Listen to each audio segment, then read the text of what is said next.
Hi, fourth graders, it's Heckman here, and we're going to be reading a little bit more of Pecos Bill today. We'll be working from pages 58 through, I think it's 61.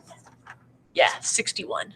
The first two pages are going to go really, really fast because if you have your text out, you're going to notice it's just this 2-page picture, and we can kind of remember what's going on here in the story from this picture. We've got Pecos Bill.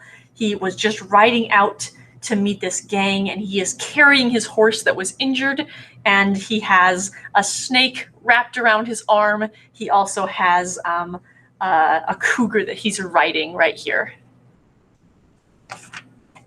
So let's go ahead and get started reading. When the Hell's Gate gang heard those noises coming from the prairie, they nearly fainted. They dropped their dinner plates, and their faces turned as white as bleached desert bones. Their knees knocked, and their 6 guns shook. "Hey there," Bill said, as he sidled up to their campfire, grinning. "Who's the boss around here?"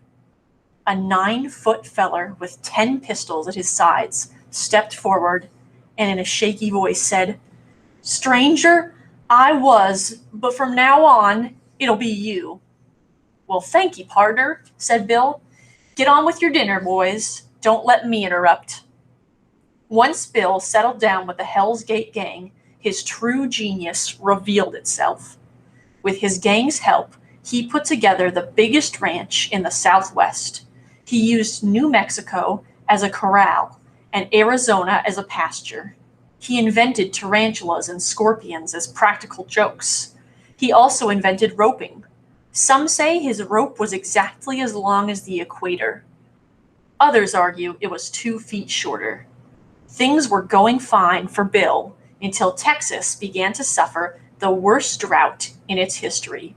It was so dry that all the rivers turned as powdery as biscuit flour. The parched grass was catching fire everywhere. For a while, Bill and his gang managed to lasso water from the Rio Grande. When the river dried up, they lassoed water from the Gulf of Mexico. No matter what he did, though, Bill couldn't get enough water to stay ahead of the drought. All his horses and cows were starting to dry up and blow away like balls of tumbleweed. It was horrible.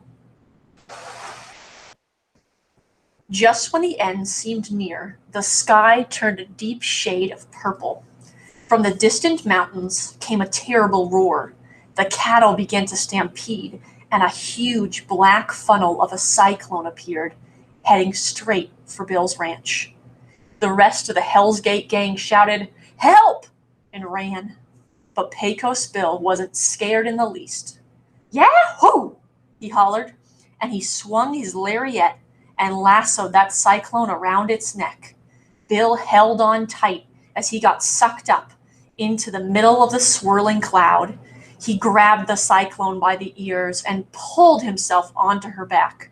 Then he let out a whoop and headed that twister across Texas.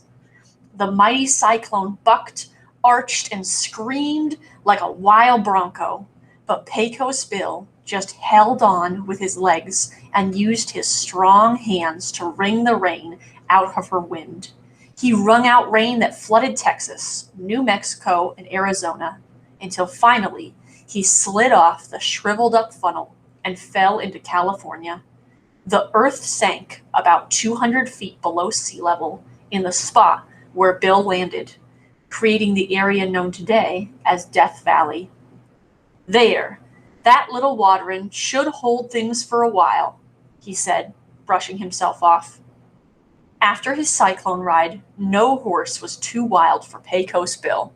He soon found a young colt that was as tough as a tiger and as crazy as a streak of lightning.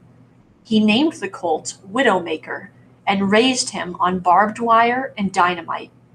Whenever the two rode together, they backflipped and somersaulted all over Texas, loving every minute of it. We're going to stop there for today. Until tomorrow, thank you for coming in to read with me. I appreciate you being here today, and I hope you have a great afternoon. Bye.